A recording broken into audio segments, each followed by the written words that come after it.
जय गोपी जन वल्लभ गिरिधर धारी जय गोपी जन वल्लभ गिरवरधारी जय गोपी जन वल्लभ गिरिधर धारी जय गोपी जन वल्लभ जय गिरवरधारी यशोदनन्दना भज जगदानन्दना जय यशोदानन्दन व्रज जनरञ्जन यशोदनन्दन भज जगदानन्दना यशोदानन्दन व्रज जनरञ्जन यमुना तीरावनचारि यमुनातीरावनचारि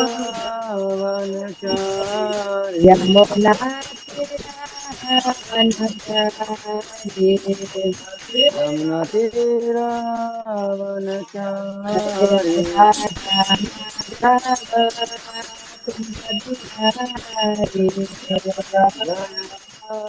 माधव कुञ्ज जय राधमाधव कुञ्ज बिहारी बिहारी जय राधमाधव कुञ्ज बिहारी नमः विष्णुपदाय कृष्णपृष्ठाय भूतले श्रीमते भक्ति वेदान्त स्वामी नित्यानन्दे नमो विष्णुपदाय कृष्णप्रेष्ठाय भूतले श्रीमते भक्ति वेदान्त स्वामी नित्यानन्द नमस्ते सरस्वती देवे गौरवाणी प्रचारिणे निर्विशेष शून्यवादी नमस्ते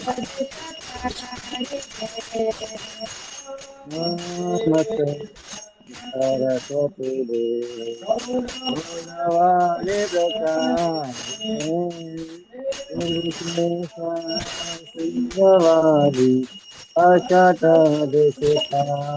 अष्टादशकारिणे जय श्री कृष्ण चैतन्य प्रभु नित्यानंद श्री जय श्री अद्वैता गदाधर शिवसदि गौरभक्तवृंद जय श्री कृष्ण चैतन्य प्रभु नित्यानंद श्री अद्वैत शिवासादि गौरभक्तवृंद जय श्री कृष्ण चैतन्य प्रभु नित्यानंद श्री अद्वैता गदाधर शिवसदि गौरभक्तवृंद जय श्री कृष्ण चैतन्य प्रभु नित्यानंद श्री अद्वैत शिवासादि गौरभक्तवृंद जय श्री कृष्ण चैतन्य प्रभु नित्यानंद श्री अद्वैत गदाधर शिवसदि गौरभक्तवृंद कृष्ण चैतन्य प्रभु नित्यानंद श्री अद्वैत गदाधर श्रीवास गौरभक्तवृंद हरे कृष्णा कृष्ण कृष्ण हरे हरे हरे राम राम राम हरे हरे हरे कृष्णा हरे Krishna Krishna Krishna Hare Rama Rama Rama Hare Hare. Hare Krishna, Hare Krishna, Krishna Krishna, Hare Hare, Hare Rama, Hare Rama, Rama Rama, Hare Hare. Hare Krishna Hare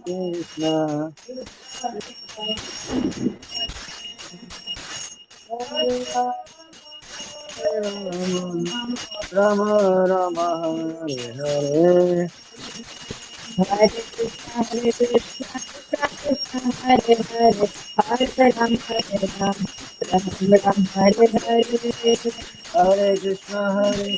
Krishna Krishna, Hare Hare, Hare Ram, Hare Ram, Ram Ram, Hare Hare. Hare Krishna Krishna Krishna Hare Hare,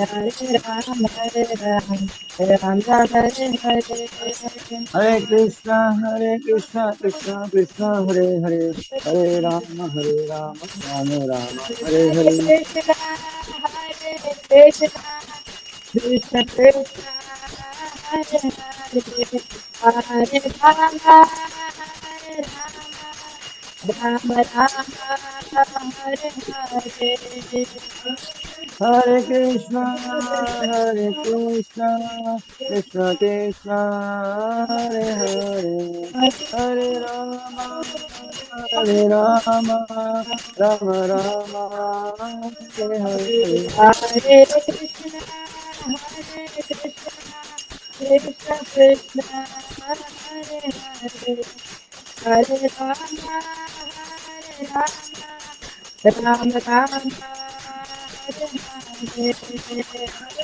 Hare Krishna Krishna Krishna Hare Hare, Hare Rama Rama Rama Hare Hare. Jaya Radha Radha Bihari Radha Radha Bihari Hare Radha Jaya Hare Radha Radha Hare Bihari Radha Hare. Radha Bihari Radha Jaya Radha Hare Radha Jaya Hare Radha Radha. Radha Radha Madhana Mohan Radha Jaya Radha Madana Mohan Radha Madana Mohan Jaya Radha. Radha Baladeva Subhadaya Subhadramaya Jaya Sitaram Jaya Sitaram Sitaram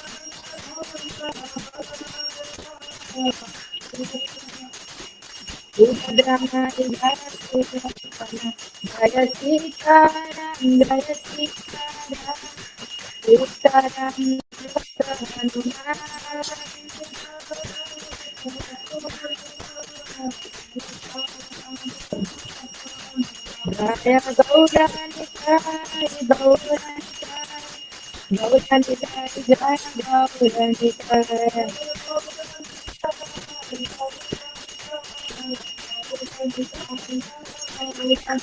Jaya Jaya Prabhupada Prabhupada Prabhupada Jaya Jaya Prabhupada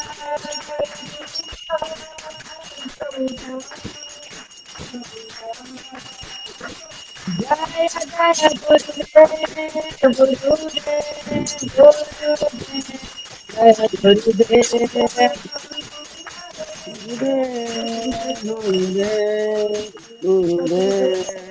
Guru Hari Bol Hari Bol Hari Bol Jai Guru Hari Bol Hari Bol, Hari Bol, Hari Bol, Hari Bol. जय ओम विष्णुपाद परमहंस परिव्राजकाचार्य अष्टोत्तर श्री श्रीमद अभय चरणारविंद भक्ति वेदांत स्वामी श्रील प्रभुपाद की जय ओम विष्णुपाद परमहंस परिव्राजकाचार्य अष्टोत्तर श्री श्रीमद भक्ति सिद्धांत सरस्वती ठाकुर श्रील प्रभुपाद की अनंत कोटि वैष्णव वृंद की नामाचार्य श्री हरिदास ठाकुर की प्रेम से जय कहो श्री कृष्ण चैतन्य प्रभु नित्यानंद श्री अद्वैत गदाधर श्रीवासादि गौर भक्त वृंद की जय। श्री श्री राधा कृष्ण गोप गोपीनाथ श्याम कुंड राधा कुंड गिरि गोवर्धन की जय। जय वृंदावन मथुरा धाम की जय। नवद्वीप जय मायापुर धाम की जय। जय पुरुषोत्तम क्षेत्र श्री जगन्नाथपुर धाम की जय। श्री श्री जगन्नाथ बलदेव सुभद्रा महारानी प्रभु सुदर्शन की जय। श्री श्री राधा रास बिहारी जी की जय। श्री श्री सीताराम लक्ष्मण भक्त हनुमान की जय। श्री श्री गौर निताय की जय। गंगा माई की जय। यमुना माई की जय। भक्ति प्रदायिनी तुलसी महारानी की जय। समवेत भक्त वृंद की जय। All glories to assembled devotees, Hare Krishna. All glories to assembled devotees, Hare Krishna. All glories to assembled devotees, Hare Krishna. All glories to Guru and Gauranga. All glories to Srila Prabhupada ki. जय तो अभी हम लोग सबसे पहले मंगलाचरण करेंगे, फिर बाद में हम लोग कथा चालू करेंगे। ॐ अज्ञानतिमिरान्धस्य ज्ञानाञ्जनशलाकया चक्षुरुन्मिलितं येन तस्मै श्रीगुरवे नमः। श्रीचैतन्यमनोभीष्टं स्थापितं येन भूतले स्वयं रूपः कदा मह्यं ददाति स्वपदान्तिकम्। वन्देऽहं श्रीगुरोः श्रीयुतापदकमलं श्रीगुरून् वैष्णवांश्च श्रीरूपं साग्रजातं सहगण रघुनाथान्वितं तं सजीवं साद्वैतं सावधूतं परिजनसहितं श्रीकृष्णचैतन्यदेवं श्रीराधा कृष्णपादान् सहगण ललिता श्रीविशाखान्विताश्च नमः। ॐ विष्णुपादाय कृष्णपृष्ठाय भूतले श्रीमते भक्तिवेदान्त स्वामिन् इति नामिने। नमस्ते सारस्वते देवे गौरवाणी प्रचारिणे निर्विशेष शून्यवादी पाश्चात्यदेशतारिणे। हे कृष्ण करुणा सिन्धो दीनबन्धो जगत्पते गोपेश गोपिका कान्त श्रीराधाकान्त नमोऽस्तुते। तप्त काञ्चन गौराङ्गी राधे वृन्दावनेश्वरी वृषभानुसुते देवी प्रणमामि हरिप्रिये। नीलाचल निवासाय नित्याय परमात्मने बलभद्र सुभद्राभ्यां जगन्नाथाय ते नमः। वाञ्छाकल्पतरुभ्यश्च कृपा सिन्धुभ्य एव च पतितानां पावनेभ्यो वैष्णवेभ्यो नमो नमः। जय श्री कृष्ण चैतन्य प्रभु नित्यानंद श्री अद्वैत गदाधर श्रीवासादि श्री गौर भक्त वृंद। हरे कृष्णा कृष्ण कृष्ण हरे हरे हरे राम राम राम हरे हरे। हरे कृष्णा कृष्ण कृष्ण हरे हरे हरे राम राम राम हरे हरे। हरे कृष्णा कृष्ण कृष्ण हरे हरे हरे राम राम राम हरे हरे।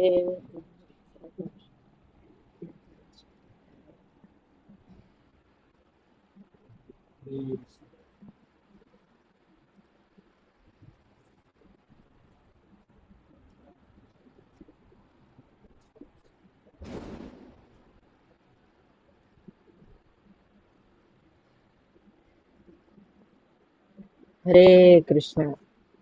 तो सभी भक्तों का स्वागत है इस 18 दिन के श्रीमद् भगवद गीता कोर्स के 5वें दिवस में।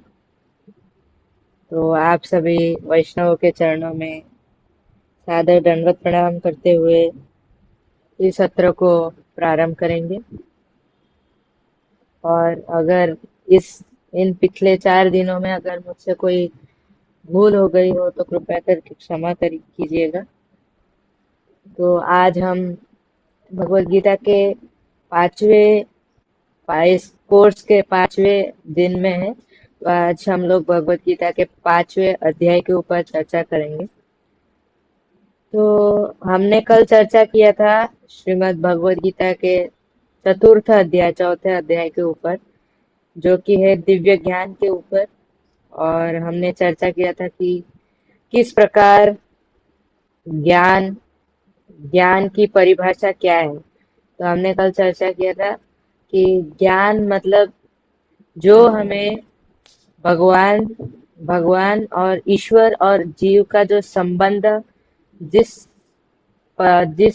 किसी वस्तु से हमें ईश्वर और जीव का संबंध ज्ञात होता है, उसको हम बोलते हैं ज्ञान।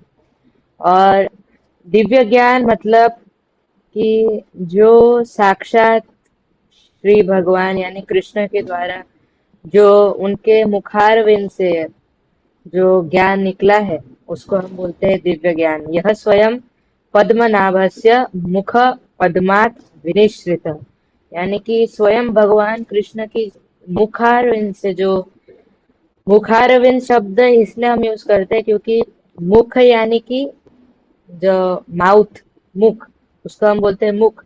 और अरविंद यानी कि जो पद्म यानी कमल, लोटस।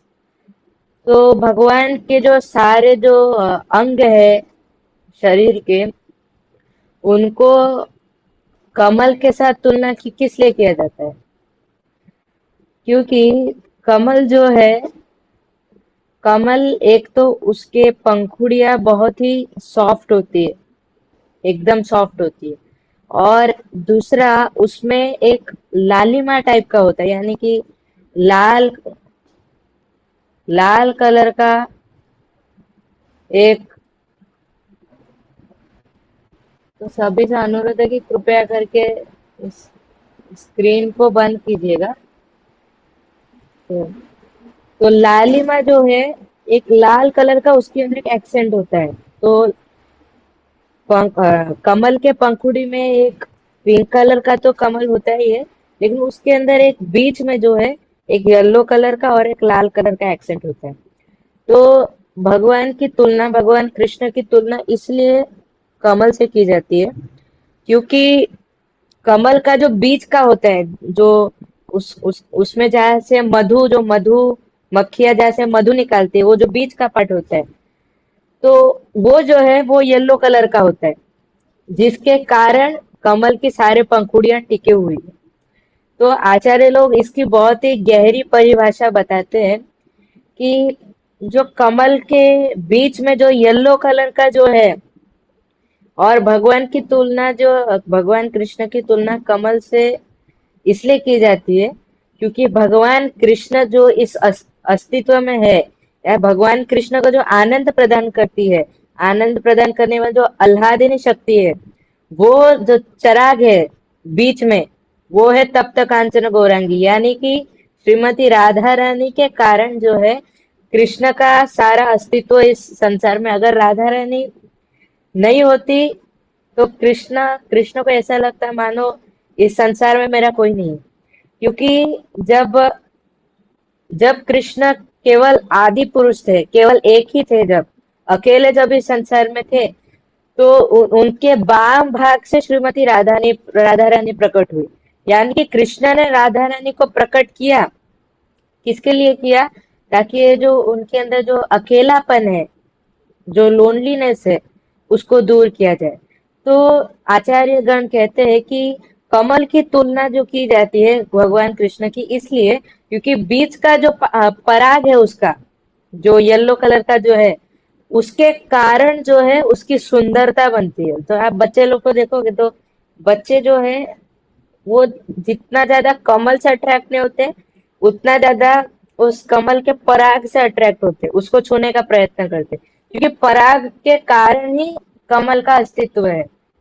तो उसी प्रकार जो है भगवान की तुलना हमेशा कमल के साथ की जाती है, कमल से की जाती है। और फिर हम, हाँ, back to the topic, we were on the दिव्य ज्ञान। तो दिव्य ज्ञान मतलब भगवान कृष्ण के मुखारविंद से जो ज्ञान निकला है उसको बोलते हैं दिव्य ज्ञान। और फिर हमने चर्चा किया कि किस प्रकार भगवान ने अनेक उदाहरण दिए कि मैं इस संसार में क्यों प्रकट होता हूँ, किसके लिए प्रकट होता हूँ। तो ये सब हमने कल चर्चा किया था। तो आज हम प्रारंभ करेंगे इस भगवत गीता कोर्स के 5वें दिन पर, जो कि है तो आप स्क्रीन पर देख सकते होंगे।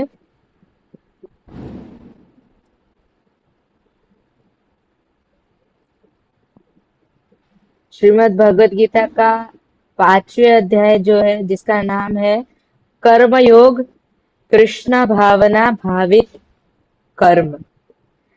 अब ये जो टॉपिक है, अगर ऐसा देखा जाए तो ये हमने तीसरे दिन यानी परसों हमने चर्चा किया था इसी के बारे में। क्योंकि मैंने बताया था, इसका कर्म योग का मतलब बताया था मैंने। कर्म योग यानी कि योग मतलब भगवान भगवान और जीव के संबंध को जो दृढ़ करता है उसको बोलते हैं योग। और कर्म योग मतलब भगवान, ईश्वर और जीव का जो संबंध है उसको दृढ़ बनाने के लिए जो भी कर्म है उसे हम लोग बोलते हैं कर्मयोग।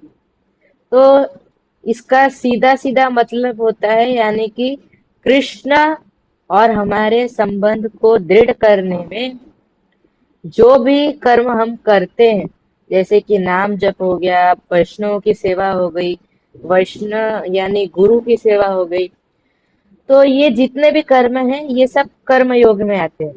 कर्म योग का मतलब है। लेकिन श्रील प्रभुपाद ने इसको डिटेल में एक्सप्लेन कराने के लिए ये भगवत गीता के जो 5वां अध्याय है, कर्म योग, कृष्ण भावना भावित कर्म।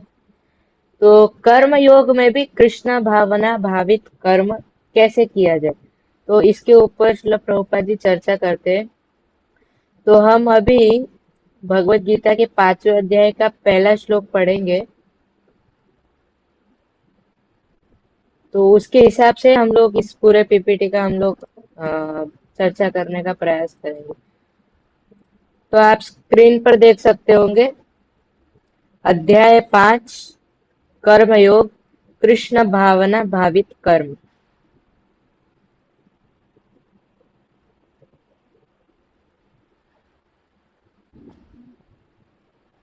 तो ये श्लोक पढ़ेंगे हम।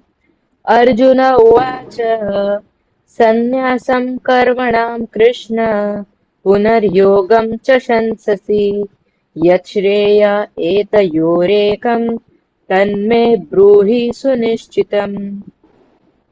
अर्जुन ने कहा, हे कृष्ण, पहले आप मुझसे कर्म त्यागने के लिए कहते हैं और फिर भक्ति पूर्वक कर्म करने का आदेश देते हैं।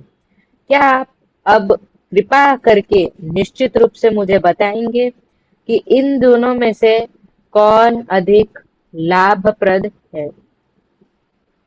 तो आप इस श्लोक में आप देख सकते हैं कि अर्जुन इस श्लोक में कहते हैं कि सबसे पहले तो कृष्ण ने बोला कि मतलब कृष्ण का मीनिंग यानी कृष्ण के बोलने का कंटेक्स्ट कुछ और था।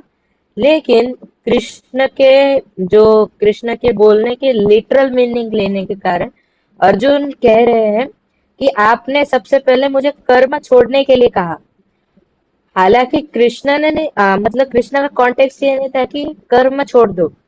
कृष्ण बोलना चाह रहे थे कि तुम कर्म करो लेकिन मेरा स्मरण करके कर्म करो। तो ऐसा कृष्ण बताना चाह रहे थे। लेकिन अर्जुन का जो ये मिसअंडरस्टैंडिंग है कि कृष्ण ने बोला कि मुझे कर्म त्यागने के लिए कृष्ण ने बोला है, तो यहाँ पे श्रील प्रभुपाद जी इसका एक विस्तृत वर्णन देते हुए एक लेक्चर में कहते हैं कि अर्जुन कोई ऐसा कोई आवारा व्यक्ति नहीं था कि उसको उसको कुछ पता नहीं है तो भगवान उसको ज्ञान दे रहे हैं और उसमें भी वो मिसअंडरस्टैंड हो जा रहा है। तो श्रील प्रभुपाद कहते हैं कि एक तो अर्जुन सबसे पहले भगवान कृष्ण का भक्त था। दूसरा, वो कृष्ण का मित्र था। भक्तों से में सखा चाहिए, भक्त भी था और सखा भी था, यानी मित्र भी था। तो अर्जुन का ऐसा मिसअंडरस्टैंडिंग होना इसका कोई प्रश्न ही नहीं था।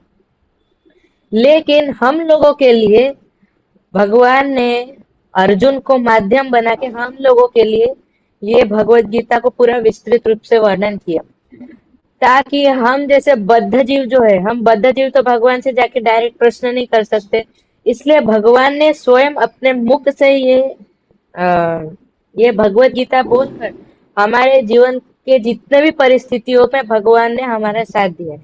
और ये जो एज इट इज जो भगवत गीता प्रस्तुत किया है वो श्रील प्रभुपाद ने परंपरा के माध्यम से इस भगवत गीता को प्रस्तुत किया है। तो आज हम इस श्लोक के ऊपर चर्चा करेंगे, थोड़ा सा प्रयास करेंगे। तो आप अभी स्क्रीन पर देख सकते होंगे, हम इन विषयों के ऊपर चर्चा करेंगे। तो हम उसी कई श्लोक के ऊपर गहराई में हम जाएंगे। तो ये जो पॉइंट्स आप देख सकते हैं यहाँ पे, तो इस श्लोक में अर्जुन ने कहा संन्यासम, यानी कि सारे कर्मों को त्याग देना। तो संन्यासम का क्या मतलब है? और दूसरा है, क्या हम पशुता की ओर अग्रसर हो रहे हैं या मनुष्यता की ओर, जिसका हम रेफरेंस लेंगे श्रील प्रभुपाद के बुक से भी। तो तीसरा विषय होगा हमारा, क्या संन्यासम का मतलब है सारे कर्मों के ऊपर प्रतिबंध लगा देना, कि हम लोग कुछ कर्म नहीं करेंगे, ऐसे बस ऐसा आराम से बैठ जाएंगे, क्या इसका मतलब ये है? चौथा विषय है, हम कर्म करके भी कर्म के बंधनों से कैसे मुक्त रह सकते हैं। पांचवा है, हम पापों से कैसे मुक्त हो सकते हैं। छठा है, योगी कौन है। अभी आज के आधुनिक युग में योग का बहुत सारे मतलब हो रखे हैं, कि योग मतलब ये होता है, योग मतलब प्राणायाम, अनुलोम विलोम, कपालभाति, ये सभी योग है। लेकिन योग का जो रियल मीनिंग है वो भी आज हम समझने का प्रयास करेंगे। और फिर छठा टॉपिक है, कर्म फल का प्रभाव कौन देता है। जैसे कि दूसरे अध्याय में भगवान ने बताया था कि कर्मण्यवादी कारस्ते मा फलेषु कदाचन, यानी कि तुम कर्म करो, लेकिन कर्म के फल की अपेक्षा मत करो। तो कर्म फल का प्रभाव कौन देता है, ये हमारा टॉपिक होगा। और अंत में हम लोग सारांश, यानी कि हमने आज जो भी चर्चा किया उसके ऊपर हम एक ओवरऑल व्यू देखेंगे।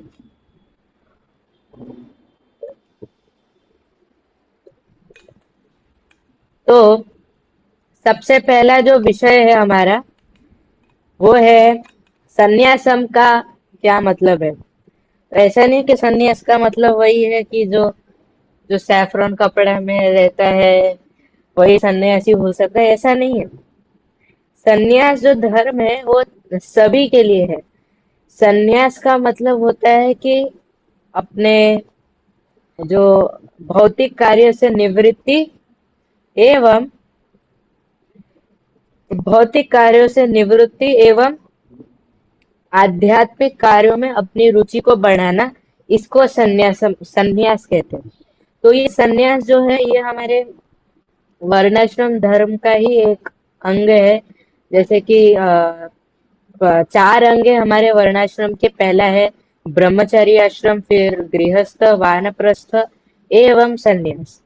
तो ब्रह्मचर्य जो आश्रम होता है वो होता है 1 साल से लेकर 25 साल तक जो आयु है वो ब्रह्मचारी के लिए। ब्रह्मचारी यानी कि ज्ञान अर्जन करके, जब हम लोग ज्ञान अर्जन करने के बाद हम ऐसे केपेबल हो जाते हैं, हमें पता होता है कि हमें किस प्रकार विवाह करना चाहिए। अभी कलयुग में तो ये वर्णाश्रम धर्म अप्लाई नहीं होता है, इसलिए श्रील प्रभुपाद ने इस्कॉन में फुल टाइम ज्वाइन करने का, यानी ब्रह्मचारी बनने का एक सिस्टम बनाया है। लेकिन वर्णाश्रम धर्म में पहले जो 1 से 25 साल तक जो आयु होता है वो एक व्यक्ति का सीखने का या शिक्षा ग्रहण करने का, गुरु गुरु से शिक्षा ग्रहण करने का ये समय होता है। तो ये है वर्णाश्रम का पहला जो है गृहस्थ ब्रह्मचारी आश्रम। और फिर दूसरा जो होता है वो है गृहस्थ आश्रम, जो कि है 26 साल से लेकर 50 साल तक। तो इन काल में जो एक ब्रह्मचारी अगर चाहे तो गृहस्थ बन सकता है, अगर नहीं चाहे तो वो ब्रह्मचारी में ही कंटिन्यू करके गृहस्थ को स्किप करके वानप्रस्थ एवं सन्यासी बन सकते हैं। तो गृहस्थ जो आश्रम है, गृहस्थ आश्रम जो है ये ब्रह्मचारी के बाद, यानी कि जब एक व्यक्ति जो है पूर्ण रूप से प्रशिक्षित हो जाता है, पूर्ण रूप से सीख जाता है कि किस प्रकार हमें विवाह करके गृहस्थ जीवन यापन करना चाहिए, तो एक व्यक्ति जो है वो गृहस्थ जीवन में जाने के लिए केपेबल हो जाता है, उसको पता होता है कि गृहस्थ जीवन में जाके क्या करना है। तो ये जो है ये 25 साल में जो गृहस्थ होते हैं, अगर ब्रह्मचारी चाहे तो गृहस्थ बन सकता है, it depends on his wish. और फिर गृहस्थ में फिर वो बच्चे पैदा करते हैं। फिर जब बच्चे बड़े हो जाए 25 साल में, तो बच्चे कम से कम 20 साल के तो हो ही जाएंगे। तो उसके बाद फिर जो है वो अपनी सारी जिम्मेदारी अपने बच्चों के ऊपर सौंप कर फिर वो गृहस्थ जो है वानप्रस्थ की ओर आगे बढ़ता है, यानी वन में जाकर तैयारियां करता है अपने संन्यास जीवन के लिए। तो संन्यास जीवन के लिए तैयारी करता है, यानी कि जितना हो सके उतना वो भौतिक चीजों को अवॉइड करता है और भगवान में अपनी रुचि को बढ़ाता है। तो ये होता है वानप्रस्थ, मतलब संन्यास में जाने का एक प्रकार का आप कह सकते हैं कि जैसे कोरोना के टाइम पर हमारा सबसे पहले जब हम गांव में जाते थे तो एक 14 दिन का क्वारंटाइन होता था। तो क्वारंटाइन में क्या होता है, 14 दिन हमको एक जगह पर रखा जाता था ताकि हम उस एनवायरनमेंट को सूट करें, और अगर हमारे अंदर कुछ दोष होंगे तो हम उसको या कोरोना अगर कुछ वायरस नाम की चीज होगी तो हम उसको अवॉइड कर सके।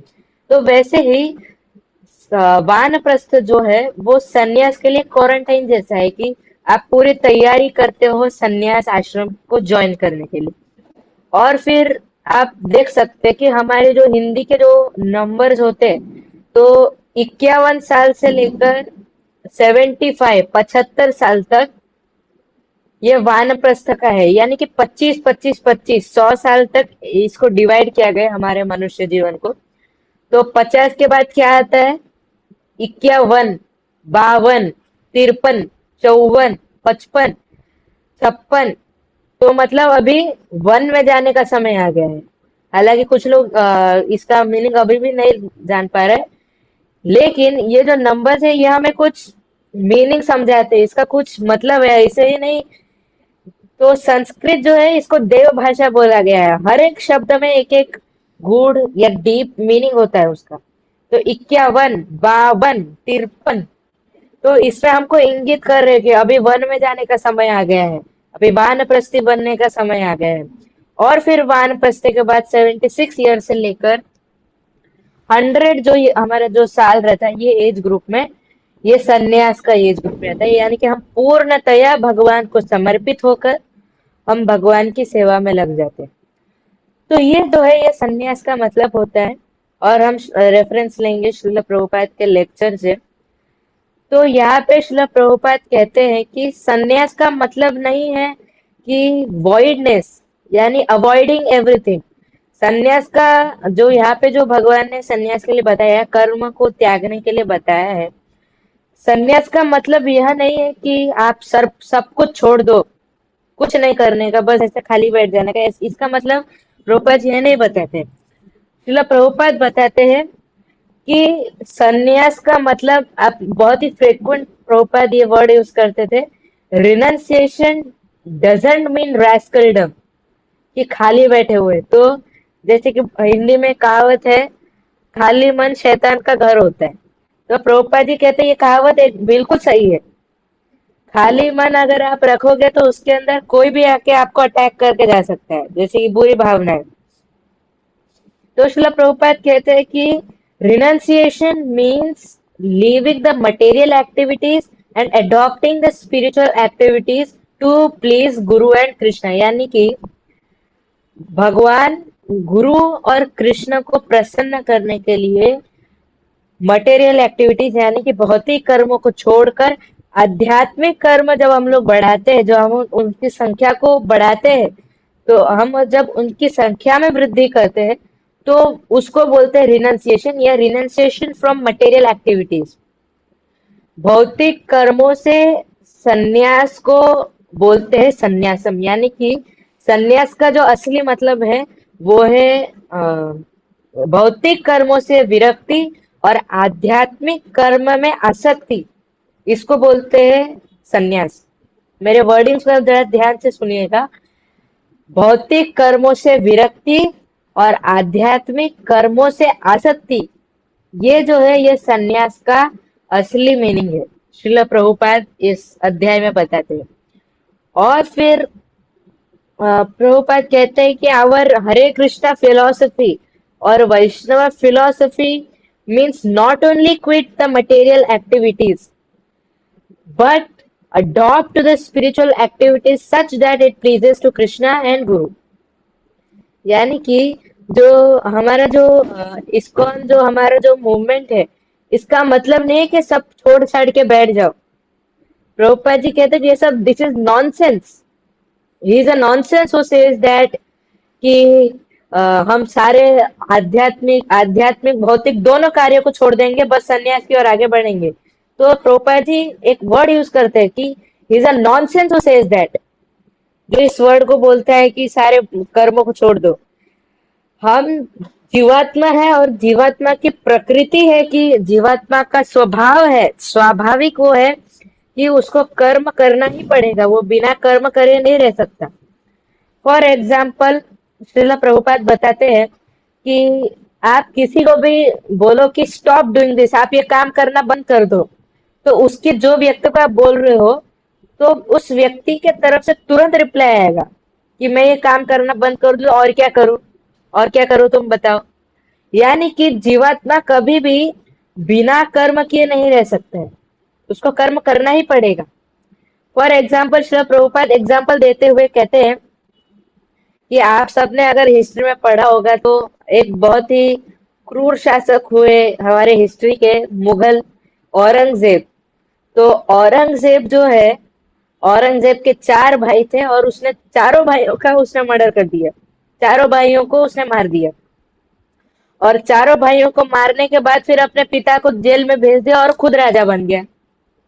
तो उसके पिता ने बोला कि तुम मुझे इससे अच्छा तुम्हारे चारों भाइयों की तरह मुझे भी मार दो, क्योंकि मैं बिना कर्म किए जेल में पड़े रहकर मैं क्या हो सकता हूँ, मैं पागल हो जाऊंगा अगर तुम ऐसा करोगे। क्योंकि आप किसी भी आप कैदी आत्मा का आप देखोगे, ज्यादा दिन तक अगर वो जेल में रहेगा तो उसका मस्तिष्क जो उसका जो मानसिक संतुलन वो बिगड़ जाता है, क्योंकि जेल में रहकर कुछ होता नहीं है, बस वो खाली बैठे है। तो और जीवात्मा का स्वाभाविक नेचर है उसका कि वो कर्म करना, तो फिर वो पागल हो जाएगा पूरी तरह की।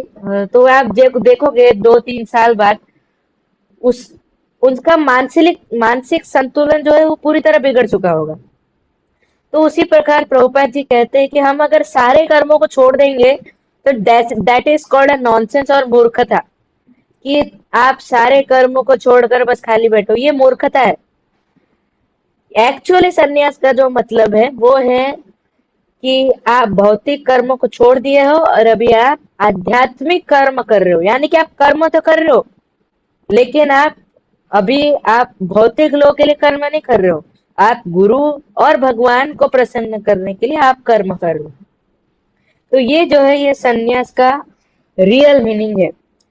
और फिर प्रभुपाद जी कहते हैं कि हम जो कर्म करते हैं, जो बाहर के लोग जो कर्म करते हैं, वो क्या कहते हैं, जैसे एनिमलिस्टिक, ये पशुता है, ये जो हम भौतिक कर्म जो करते हैं, क्योंकि पशु भी यही काम करते हैं। कि आहार निद्रा भय मैथुनम च, कि आहार यानी खाने के लिए पूरा दिन खाने के लिए काम करते हैं। हम किसके लिए काम कर रहे हैं? पेट के लिए काम कर रहे हैं, ताकि 2 वक्त की रोटी मिल सके। हम इसके लिए काम करते हैं। ये है आहार। आहार कि हम खाद्य के लिए काम कर रहे हैं। निद्रा, और जब आहार हो गया तो निद्रा, सो जाते हैं, आराम से सो जाते हैं।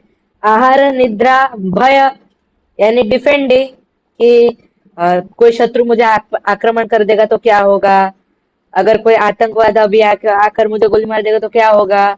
डिफेंडिंग यानी खुद को रक्षा करना। आहार निद्रा भय मैथुनम च यानी भोग विलास करना। तो ये जो है ये पशु भी करते हैं। ये जो आहार निद्रा भय मैथुन जो है, ये सब पशुओं के कर्म है। प्रभुपाद जी बताते हैं कि पशु भी पूरे, आप जो है रेस्टोरेंट में जाके अच्छे अच्छे डिश खाते हो, लेकिन पशु को दाने से उसको संतुष्टि मिल जाती है। आहार निद्रा यानी वो भी निद्रा ग्रहण करते, रात को सोते हैं। आहार निद्रा भय, जब आपने देखा होगा जब हम किसी पक्षी के पास जाते हैं, तो तुरंत अपने विंग्स उठा के फ्लैप करके उड़ जाते हैं, क्योंकि उनको हमारे डर से, हमारा डर है उनको कि कहीं ये मुझे मार दिया तो क्या होगा। तो आहार निद्रा भय, उनको डर है कि ये मुझे मार देगा। मैथुन, वो भी सेक्स लाइफ करते हैं, हम भी सेक्स लाइफ करते हैं, तो फर्क क्या हुआ हमारे मनुष्य और पशु में? फर्क क्या हुआ? भगवान ने मनुष्य को इतना अक्लमंद बनाया है, उसके अंदर इतनी बुद्धि दी है, तो उसके अंदर कुछ तो ऐसा गुण होगा जिसके कारण मनुष्य ने उसको इतनी बुद्धि दी है। तो श्रीला प्रभुपाद बताते हैं वो बुद्धि क्या है। वो बुद्धि ये है कि हम अभी मनुष्य जीवन प्राप्त करके भगवान के धाम को प्राप्त करें, क्योंकि हम भगवान से बिछड़ चुके हैं। हम भगवान से बिछुड़ चुके हैं, क्योंकि हमको जो है स्वामी बनने का, हमको राजा बनने का बहुत मन था। तो भगवान ने बोला कि तुम मेरे साथ तो रहकर तुम राजा नहीं बन सकते, क्योंकि मेरे धाम में केवल मैं ही एक अकेला राजा हूँ। तो भगवान ने बोला मैं तुमको एक अलग से एक ऐसा प्रतिबिंब, इसी जगत का प्रतिबिंब बना के देता हूँ। तुम उस जगत के राजा बनो, तुमको जितना राजा बनना है उस जगत के राजा बनो। तो फिर हम भगवान से बिछोड़ के हम इस संसार में आए। तो इस मानव जीवन का जो रियल कॉज है वो है कि हम इस जीवन में भक्ति करके जल्दी से जल्दी हम भगवत धाम को प्राप्त हो, या भगवान की प्रेमा भक्ति को प्राप्त करें। तो ये जो है संन्यास का रियल मीनिंग है। और फिर हम अभी नेक्स्ट टॉपिक पर हम आगे बढ़ेंगे। तो इस टॉपिक के ऊपर भी हमने चर्चा की। आप देख सकते हैं इस चित्र में, ये जो है मनुष्य, आप बीच में देख सकते हैं एक आत्मा है, ये जो स्पिरिट सोल, जहाँ पे जिधर से प्रकाश निकल रहा है, जहाँ पे मेरा लेजर पॉइंट है, वो है स्पिरिट सोल। यानी कि जो आत्मा है वो ट्रांसफर होता है। या मनुष्य का जो शरीर है वो सबसे उच्च कोटि का शरीर है।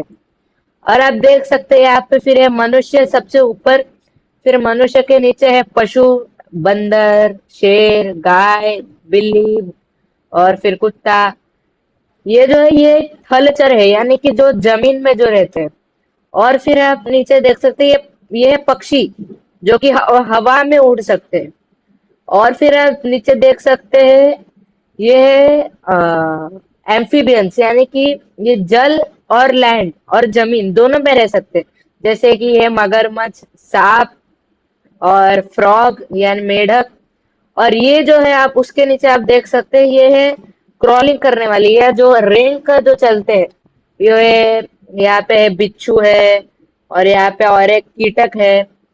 और फिर उसके नीचे आप देख सकते हैं जो कि एक पुष्प, यानी कि जो अलग अलग प्रकार के जो फूल होते हैं वो है। और उसके भी नीचे आप देख सकते हैं ये है, उसके नीचे है मछली, यानी कि जो पानी में जो रहते हैं। और उसके नीचे अणु आत्मा, यानी कि जो माइक्रो ऑर्गेनिज्म, जिसको हम साइंटिफिक लैंग्वेज में बोलते हैं, जो कि एक हम आंखों से नहीं देख सकते, उसको हम माइक्रोस्कोप के द्वारा ही देख सकते हैं। तो ये जो है हम, ये भी उनके अंदर भी जीवाणु है, वो भी एक जीव है। तो हम ऐसे धीरे धीरे अगर हम भक्ति करके इस जन्म में नहीं गए, तो धीरे धीरे क्या होगा आप देख सकते हैं। इधर से इधर, इधर से इधर, इधर से इधर, इधर से इधर, फिर 84 लाख के योनि में फिर हम लोग चक्कर काटते काटते काटते फिर हमारा ऐसे हम लोग चलता रहेगा। हम कभी भगवत धाम वापस जा ही नहीं सकते फिर। तो ये जो हमें दुर्लभ मनुष्य जन्म मिला है, हमें इसी जन्म में इस जन्म को सार्थक करना है। जैसे गुरु महाराज कहते हैं कि हम या तो फिर हम इसी जन्म में हमको भगवत धाम जाना है, और गुरु महाराज कहते हैं कि अगर हम भगवत धाम इस जन्म में नहीं जा सकते, कम से कम इतना तो करो कि प्रभुपाद जी की ओर पूरी तरह समर्पित हो जाओ। शिला प्रभुपाद जो है आपको वैकुंठ के गोलोक के बैक डोर से आपको लेके जाएंगे, इतने करुणामय है शिला प्रभुपाद। तो इस प्रसंग के ऊपर भी हमने चर्चा किया, और फिर हम नेक्स्ट टॉपिक पर आगे बढ़ेंगे, जो कि है हम क्या सन्यास का मतलब है सारे कर्मों के ऊपर प्रतिबंध लगा देना। यानी कि जो हमने चर्चा किया था सबसे पहले कि क्या सन्यास का मतलब है सारे कर्मों के ऊपर प्रतिबंध लगा देना। आप इधर देख सकते हैं, ये जो योगी है, ये योग के सिद्धि के माध्यम से, अलग अलग अंगों के माध्यम से इसने भगवान कृष्ण के जो साकार उनका जो स्वरूप है उसको प्राप्त किया है। प्रायः आज कलयुग के योगी लोगों को क्या लगता है कि योग का मतलब है निराकार ब्रह्म में जाके लीन हो जाना, इसको बोलते हैं योग की सिद्धि उनके हिसाब से। लेकिन श्रील प्रभुपाद ने बताया है कि योग का मतलब है कि जो भगवान के साकार रूप और साकार धाम में जब हम लोग प्रवेश करते हैं, वो योग की जो है वो योग की सार्थकता है, ऐसा प्रभुपाद जी बताते हैं। तो सन्यास का मतलब ये नहीं कि सारे कर्मों के ऊपर प्रतिबंध लगा देना। सन्यास का मतलब है कि हम भौतिक कर्मों को छोड़कर आध्यात्मिक कर्म जब करते हैं तो उसको बोलते हैं सन्यास।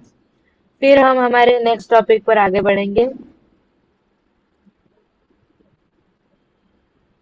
ये बहुत ही मुख्य टॉपिक है, आप देख सकते हैं इधर। हम कर्म करके भी कर्म के बंधनों से कैसे मुक्त रह सकते हैं।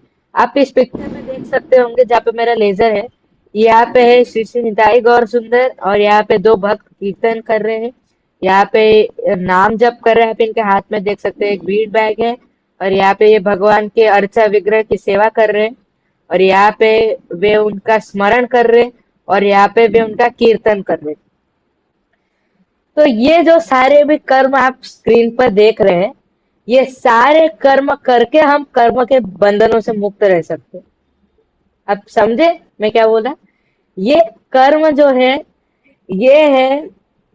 ये आध्यात्मिक कर्म है, ये भौतिक कर्म नहीं है। कर्म के बंधन तब लगते हैं जब हम इस ब्रह्मांड के जो 3 गुण है, सत्व रजस और तमस, जब इन तीनों गुणों के अधीन जब हम लोग काम करते हैं, कार्य करते हैं, तो उसमें हम लोग को कर्म फल लगता है।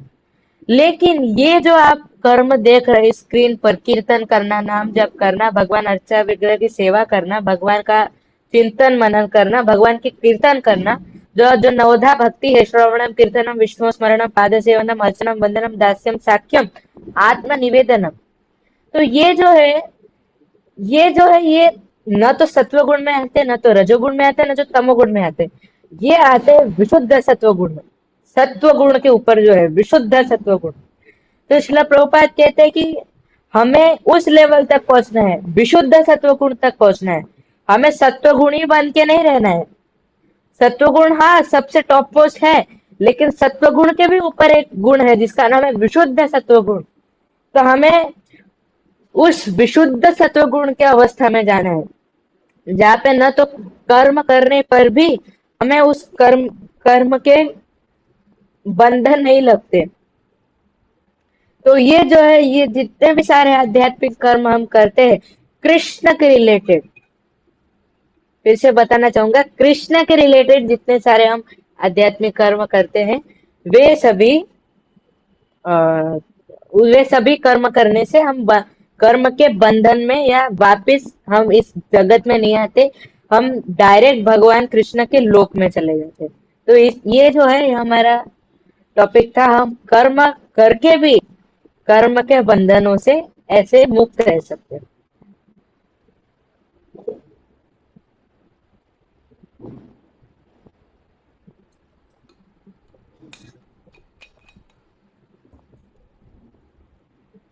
तो ये हमने इस टॉपिक को भी क्लियर किया कि हम कर्म करके भी कर्म के बंधनों से कैसे मुक्त रह सकते हैं।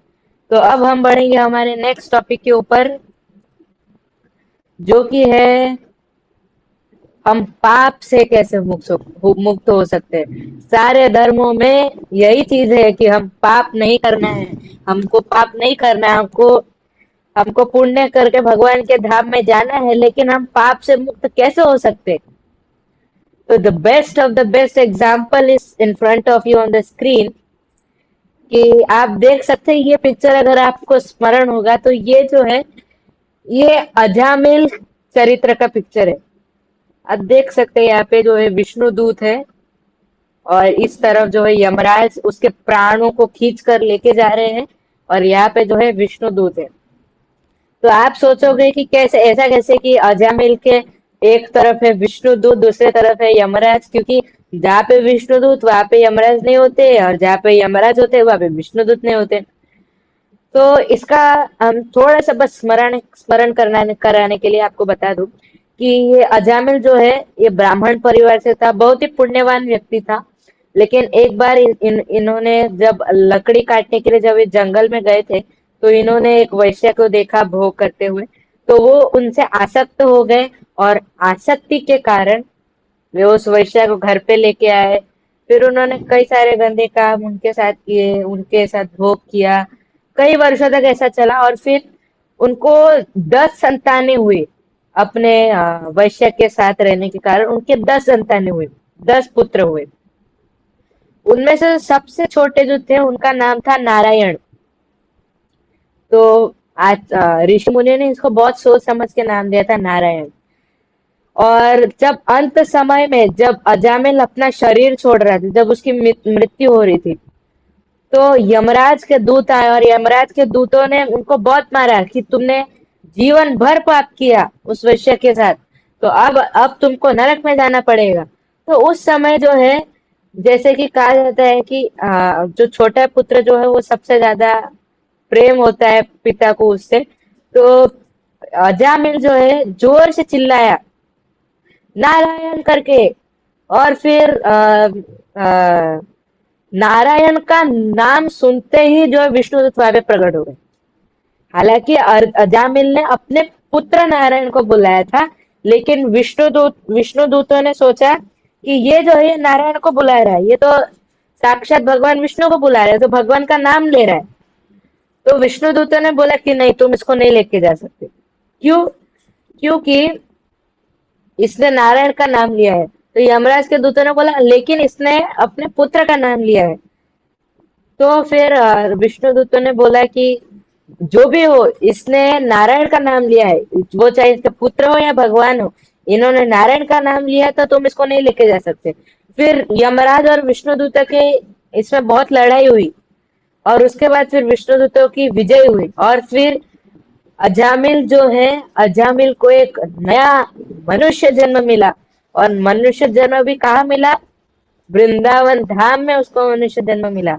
और वृंदावन धाम में उसने भक्ति करके वो उसी जन्म में फिर भगवत धाम को प्राप्त हुआ। तो ये जो हमारे टॉपिक है, हम पापों से कैसे मुक्त हो सकते हैं, इसका जो simplest of the simplest way है वो है हरेर नाम हरे नाम केवलम कलो नास्तेव नास्तेव नास्तेव गतिरन्यथा, जो कि है हरे कृष्णा कृष्णा कृष्णा हरे हरे, हरे राम राम राम हरे हरे।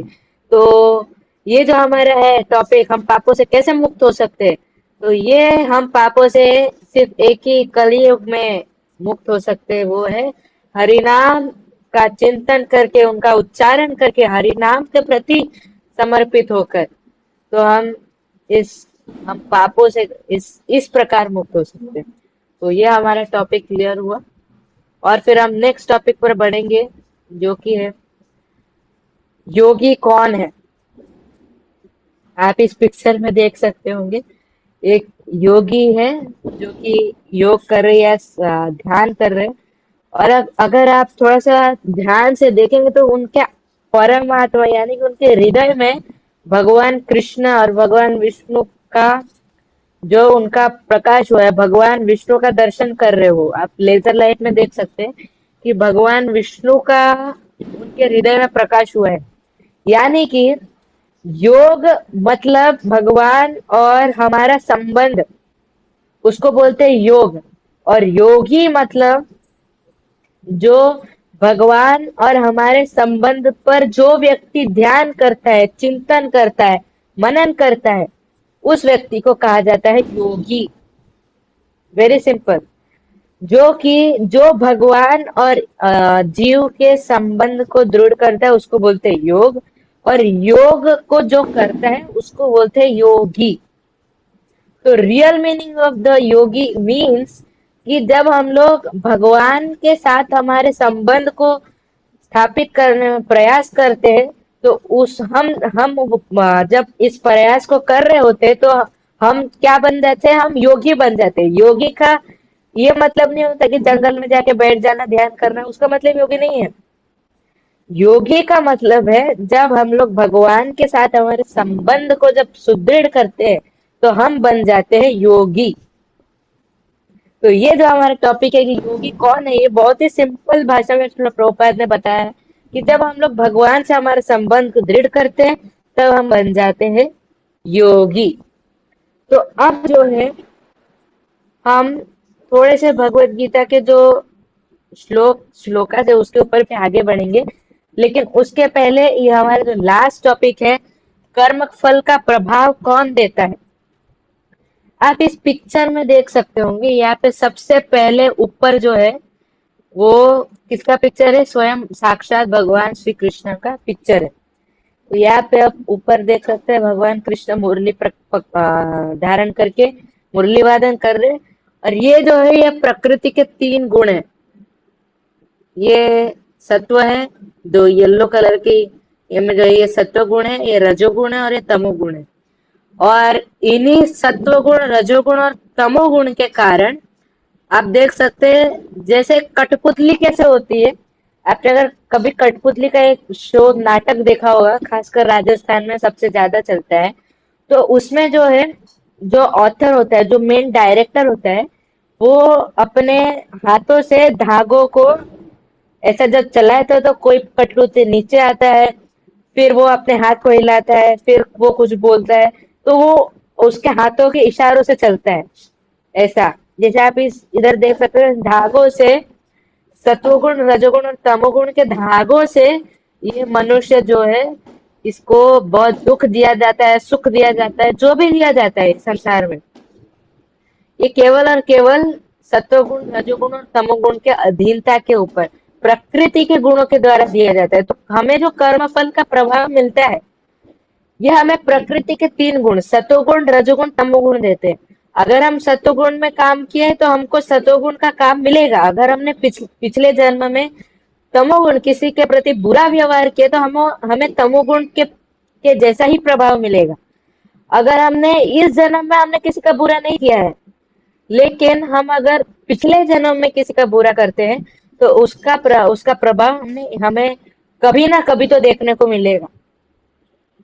और ये जो प्रकृति के जो 3 गुण हैं आप यहाँ पे देख सकते हो, उनके भी ऊपर है Krishna, supreme personality of God है। यानी कि ये प्रकृति के जो 3 गुण हैं ये भगवान कृष्ण के अधीन काम करते हैं। और जब हम भगवान कृष्ण के अधीन काम करते हैं तो ये प्रकृति के 3 गुण हमारे ऊपर लागू नहीं होते और हम जो है विशुद्ध तत्व में प्राप्त होते हैं। तो ये प्रकृति के 3 गुण भगवान के अधीन काम करते हैं। और जब हम भगवान के अधीन काम करते हैं तो प्रकृति के 3 गुणों का हमारे ऊपर कोई भी प्रभाव नहीं होता है। तो ये टॉपिक्स क्लियर हो गए। तो अब हम बढ़ेंगे भगवत 5वें अध्याय के कुछ श्लोक के ऊपर हम चर्चा करने का प्रयास करेंगे। बस अभी कुछ 5-10 मिनट लगेगा, बाद में फिर हम लोग इस सत्र को विराम देंगे। तो आप देख सकते होंगे स्क्रीन पर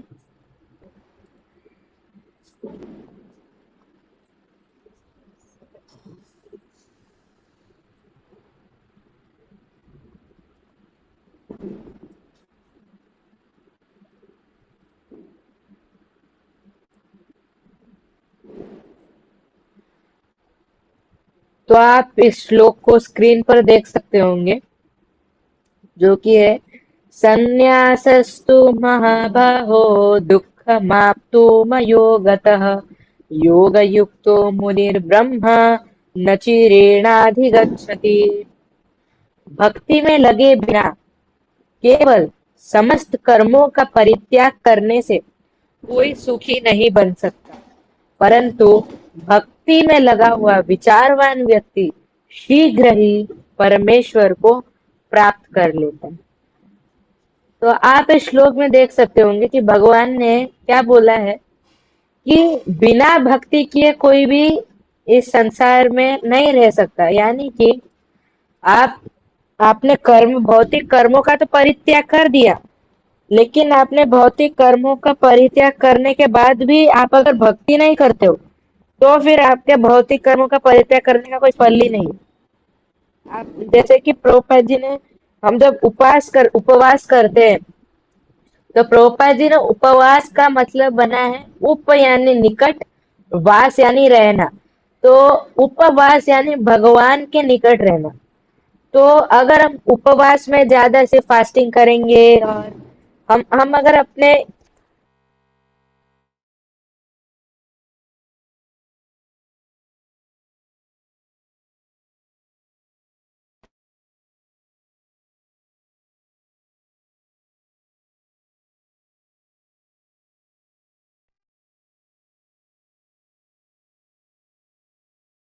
वो आपने मूर्खतावश किया,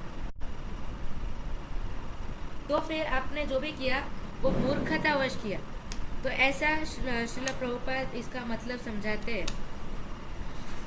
और फिर हम अगर इसमें देखें तो भगवान बताते हैं कि जो व्यक्ति कभी भी भक्ति नहीं करता है, बस केवल कर्मों का त्याग कर देता है, तो वो जो है वो कभी भी मुझे प्राप्त, यानी वो कभी भी मेरे धाम वापस नहीं आ सकते।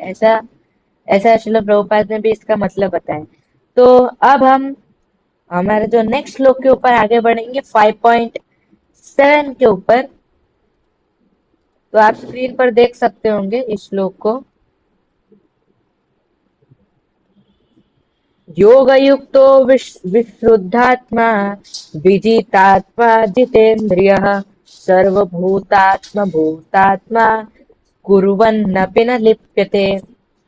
जो भक्ति भाव में कर्म करता है, जो विशुद्ध आत्मा है और अपने मन तथा इंद्रियों को वश में रखता है, वह सबों को प्रिय होता है और सभी लोग उसे प्रिय होते हैं।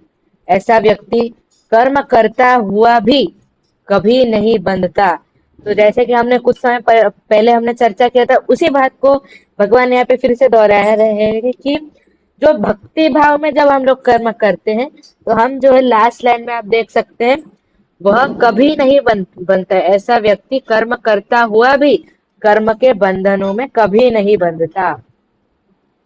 तो भगवान इस श्लोक में कहते हैं कि जो व्यक्ति भगवान को अपनी पूर्ण श्रद्धा के साथ सेवा करते हैं, वो जो है वो भगवान को सबसे अधिक प्रिय होते हैं और लोगों को भी सबसे अधिक प्रिय होते हैं।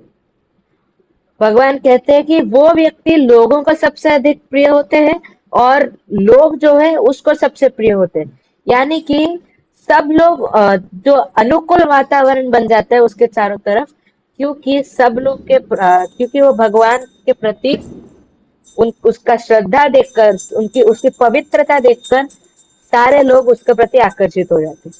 तो और फिर श्रील प्रभुपाद यहाँ पे जो इंग्लिश का जो प्रभुपाद जी का वर्जन है भगवत गीता का, प्रभुपाद जी उस वर्जन में कहते हैं कि भक्ति का मतलब है डिवोशनल सर्विस। यानी कि जो पहले जो भगवत गीता के जो कोटेशंस होते थे उसमें जो है भगवत गीता का अर्थ भक्ति का अर्थ बताया जाता था डिवोशन, लेकिन भगवान ने प्रभुपाद ने बताया कि भक्ति का मतलब है डिवोशनल सर्विस, सेवा करना। ये जो है ये भक्ति का रियल मीनिंग है। भक्ति मतलब केवल भक्ति नहीं, भक्तिमय सेवा करना, ये जो है ये भक्ति का रियल मीनिंग है। और फिर श्रील प्रभुपाद ने बताते हैं, जो हमने पहले चर्चा किया, कि ऐसा व्यक्ति जब भक्तिमय सेवा करता है भगवान गुरु और वैष्णवों को, तब वो कर्म करते हुए भी वो कर्म के बंधनों से नहीं बनता है। तो ऐसा श्रील प्रभुपाद ने बताया। और फिर हम अगर नेक्स्ट श्लोक में हम लोग आगे बढ़ेंगे तो हम चर्चा करेंगे 5.10 के ऊपर, जो कि बहुत ही इम्पोर्टेंट श्लोक है। आप ध्यान से पढ़िएगा इसको। ब्रह्मण्याध्याय कर्माणि संगः त्यक्त्वा करोति यः लिप्यते न स पापेन पद्मपत्र मिवाम्भसा। जो व्यक्ति कर्म फलों को परमेश्वर को समर्पित करके आसक्ति रहित होकर अपना कर्म करता है, वह पाप कर्मों से उसी प्रकार अप्रभावित रहता है जिस प्रकार कमल पत्र जल से अस्पृश्य रहता है। भगवान ने यहाँ पे बहुत ही सुंदर उदाहरण दिया है कमल का। तो भगवान कहते हैं कि जो व्यक्ति अपने कर्म फलों को मुझे समर्पित करता है, तो उस सभी जो है वो कर्म के बंधनों से उसी प्रकार अप्रभावित रहता है। कैसे अप्रभावित रहता है? जैसे कमल जो है वो पानी के अंदर खिलता है, लेकिन कमल के जो पत्ते हैं वो कभी पानी को स्पर्श नहीं करते, उसके ऊपर कभी भी पानी के बूंदों का आप अक्यूमुलेट होता हुआ नहीं देख पाओगे, क्योंकि कमल के पत्तों में ऐसा वैक्स होता है जिसके कारण जो है कमल का पत्ता जो है पानी को कभी अक्यूमुलेट नहीं कर सकता। जैसे ही उसको फीलिंग होता है कि मेरे ऊपर पानी है, तो तुरंत ऐसा नीचे हो जाता है, भारी होके वो नीचे हो जाता है, सारे पानी को नीचे फेंक देता है। तो कभी भी कमल के पत्ते के ऊपर पानी एक्यूमुलेट नहीं होता। उसी प्रकार भगवान कहते हैं कि जो कृष्ण भावना भावित जो व्यक्ति है वो कभी भी इन कर्म के बंधनों से कभी भी प्रभावित नहीं होता। उसी प्रकार जिस प्रकार कमल का पत्र जो है कमल का पत्र पानी से जल से प्रभावित नहीं होता। तो ऐसा बहुत ही सुंदर एग्जाम्पल दिया भगवान ने। और ये एग्जाम्पल को मैंने 2 दिन पहले भी दोहराया था कि कर्मयोग के जब हम लोग चैप्टर में थे तो मैंने बताया था कि भक्त जो है उसी प्रकार कर्म के बंधनों से मुक्त रहता है जिस प्रकार कमल का पत्र जो है वो पानी से मुक्त रहता है। और फिर परपट में श्रील प्रभुपाद कहते हैं कि क्योंकि भगवान ने बार बार भक्ति को दोहराया है, तो कर्मयोग के द्वारा भी हम प्राप्त कर सकते हैं भगवान को, लेकिन उसमें करोड़ों जन्म चला जाएगा। लेकिन अगर हम भक्ति करेंगे तो भक्ति के द्वारा हम तुरंत, और नाम जप के द्वारा हम तुरंत भगवान को प्राप्त कर सकते हैं। तो बाद में भगवान कहते हैं 5.6 के श्लोक में कि वह मूर्ख है जो कहता है कि कर्मयोग और भक्ति योग से कर्मयोग से भगवान को प्राप्त नहीं किया जा सकता, भक्ति योग से प्राप्त किया जा सकता है। कर्मयोग से भी भगवान को प्राप्त किया जा सकता है। कर्म योग का मतलब ही होता है कि हम कृष्ण को सेंटर में रख के कर्म करते हैं, लेकिन कर्म योग में हम उसमें बहुत ज्यादा समय लग जाएगा। लेकिन भक्ति योग के द्वारा हम तुरंत भगवान को प्राप्त कर सकते हैं, इसी जन्म में हम भगवत धाम जा सकते हैं। तो ऐसा जो है इस अध्याय का जो हमने चर्चा किया, 5वें अध्याय का जो है कर्मयोग कृष्ण भावना भावित कर्म, यानी कि हम कृष्ण को सेंटर में रखते हुए हम कर्म करते हैं। तो अभी हम इसके सारांश पर जो है, जो कंक्लूजन पर जो है हम जाएंगे। आप स्क्रीन पर देख सकते हैं जो हमारे जो सारांश है, हमने जो आज पूरे चर्चा किया, वो पहला जो पॉइंट है, वैराग्य का मतलब है सांसारिक आसक्तियों से विरक्ति एवं भक्ति स्वीकार करना। ये है वैराग्य या संन्यासम। और सेकंड पॉइंट जो है हमारा निस्वार्थ भक्ति, यही मनुष्य जीवन की सार्थकता है। हम निस्वार्थ होकर भगवान से किसी भी प्रकार के कोई रिटर्न गिफ्ट की अपेक्षा न करते हुए जब हम लोग भक्ति करते हैं, यही मनुष्य जीवन की सार्थकता है और यही है कृष्ण भावना भावित कर्म या भक्ति। और कृष्ण भावना भावित कर्म और भक्ति करने का कलयुग में एकमात्र साधन है हरे कृष्णा कृष्णा कृष्णा हरे हरे, हरे राम राम राम हरे हरे। तो ये जो है ये भगवान को प्राप्त करने का एकमात्र इस कलयुग में साधन है। और हमने इसके ऊपर चर्चा किया, इस पूरे भगवत गीता के 5वें अध्याय के ऊपर जो हमने चर्चा किया वो था कर्मयोग, कृष्ण भावना भावित कर्म। और आज के सत्र को हम यहीं पे विराम देना चाहेंगे। तो अगर किसी का कोई प्रश्न होगा तो आप हैंड रेस कर सकते हैं। किसी का कोई प्रश्न है?